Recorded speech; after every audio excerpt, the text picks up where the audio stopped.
샬롬. 2023년 11월 2일 목요일 감사 특별 새벽 기도의 기간입니다.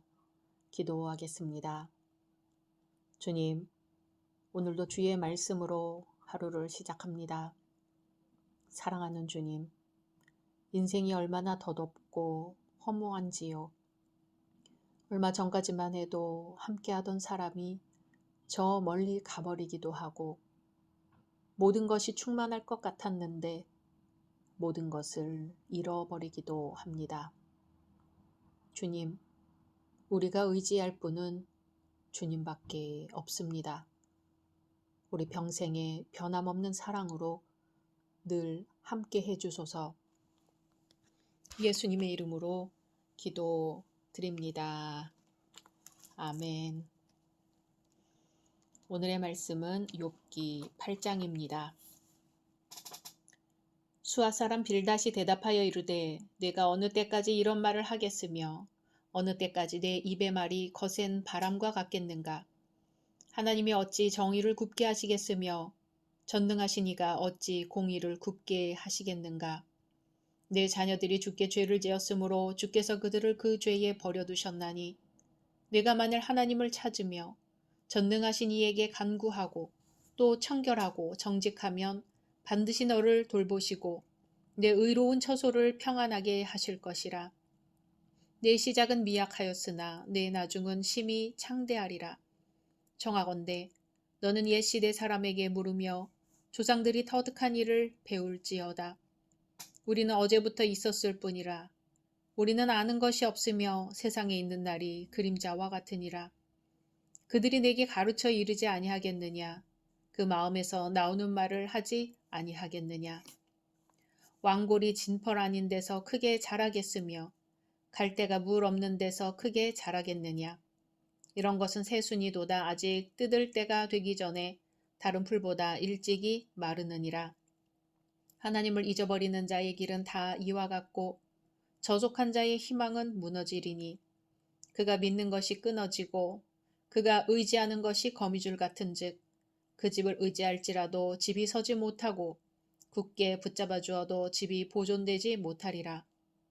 그는 햇빛을 받고 물이 올라 그 가지가 동산에 뻗으며 그 뿌리가 돌 무더기에 서리어서 돌 가운데로 들어갔을지라도 그곳에서 뽑히면 그 자리도 모르는 채 하고 이르기를 내가 너를 보지 못하였다 하리니 그 길의 기쁨은 이와 같고 그 후에 다른 것이 흙에서 나리라.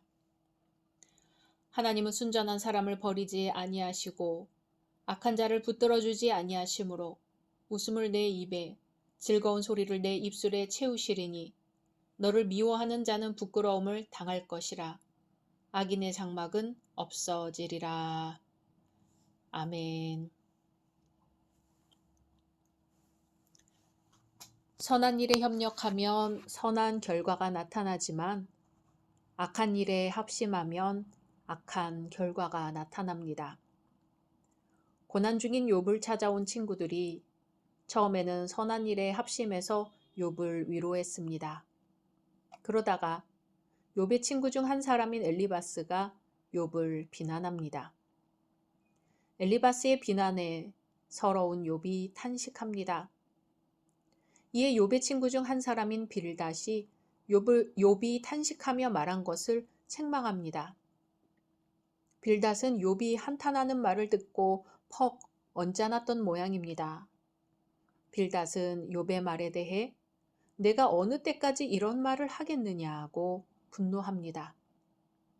빌닷의 마음으로는 엘리바스가 욥을 침묵시키기에 충분한 말을 했으니 욥은 할 말이 없어야 합니다. 그럼에도 불구하고 욥이 대꾸를 한다는 것은 욥이 무례하거나 부족한 것입니다. 욥을 책망하는 빌닷을 통해 하나님께서 우리에게 주시는 교훈을 살펴보고자 합니다. 빌닷은 하나님께서 행하신 일을 열거하면서 하나님을 정당화하고 있습니다. 그러나 그가 하나님이 하신 일을 정당화한다고 해서 욥을 비난할 이유는 없습니다. 물론 하나님이 어찌 심판을 굽게 하시겠으며 전능하신 이가 어찌 공의를 굽게 하시겠는가 하는 빌닷의 말은 일반적으로 옳습니다. 하나님은 공의로우시며 심판자이십니다. 세상을 심판하시는 이는 분명 공의를 행하실 것입니다. 그러나 빌닷은 자신의 말을 적용하는 부분에 있어서 정당하지 못했고 솔직하지 못했습니다.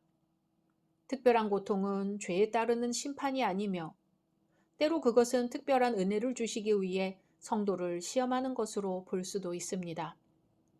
주님께서 대답하여 가라사대 너희는 이 갈릴리 사람들이 이같이 해 받음으로써 모든 갈릴리 사람보다 죄가 더 있는 줄 아느냐?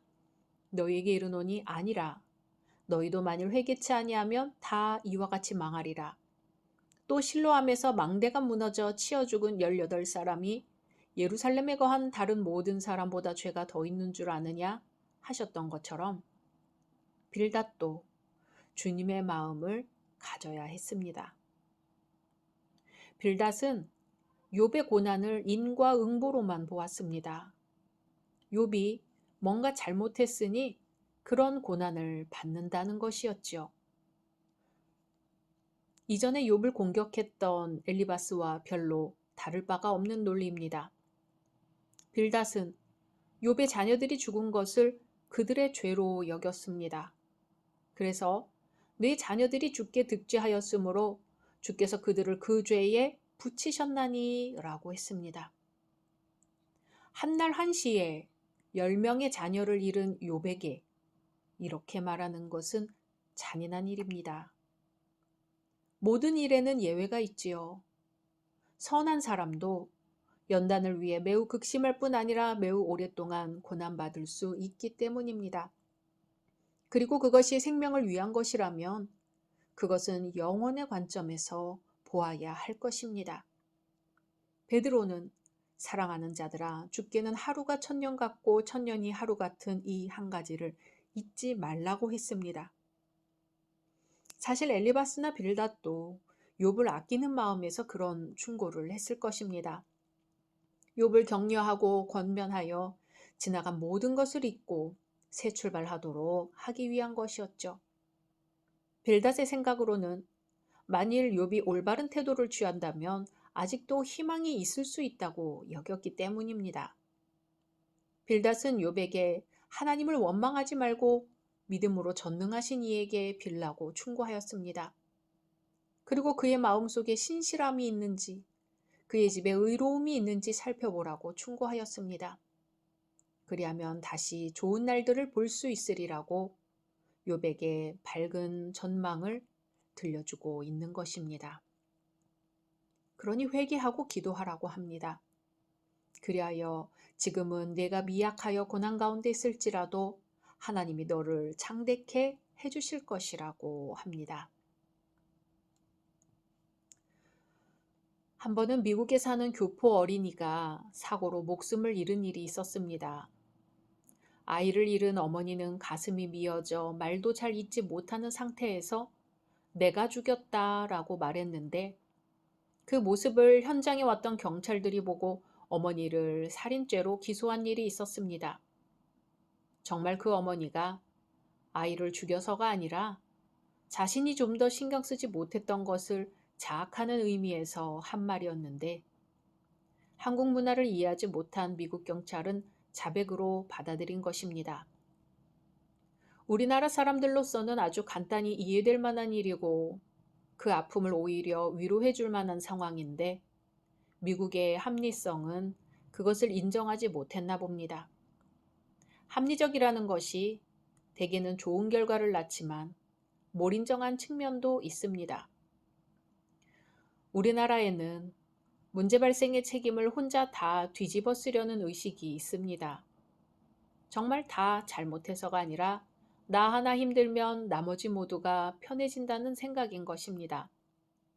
특별히 무슨 의식이 거창해서라기보다 그저 자연스레 형성된 문화인 것입니다. 그래서 합리적이란 이름으로 매몰차게 행동하는 경우를 보면 우리나라 사람들은 견디지 못합니다. 믿었던 이에게 배신당한 심정마저 되는 것이죠.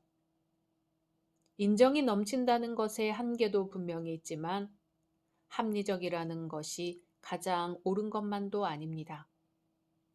욥의 친구들이 욥의 힘겨움을 알고 위로하기 위해 욥을 방문했습니다. 와서 보니 욥의 몰골은 말이 아니었고 엄청난 힘겨움 가운데 있음이 분명했지요. 그래서 그들은 죄를 뒤집어 쓰고 옷을 찢으며 그 고통에 동참하려 했습니다. 하지만 그것은 한계가 있었습니다. 자신의 일이 아니기 때문이죠. 최대한 친구의 마음을 헤아리려 했겠지만 그 마음을 다 헤아리지 못했습니다. 그래서 내가 어느 때까지 이런 말을 하겠으며 어느 때까지 내 입의 말이 광풍과 같겠는가 라는 말을 했던 것입니다. 욥의 고통이 극심해서 너무나 힘든 나머지 원망스런 어투를 표현한 걸 두고 친구 빌닷은 내가 언제까지 그런 투로 말을 계속할 테냐. 내 입에서 나오는 말이 거센 바람과도 같아서 걷잡을 수 없다고 말합니다. 분명히 욥의 말이나 표현은 거칠었습니다. 하지만 욥의 친구들은 그런 거친 표현이 나올 만한 상황임을 왜 헤아리지 않은 것일까요? 자신의 일이 아니기 때문입니다. 경험하지 못했기 때문입니다.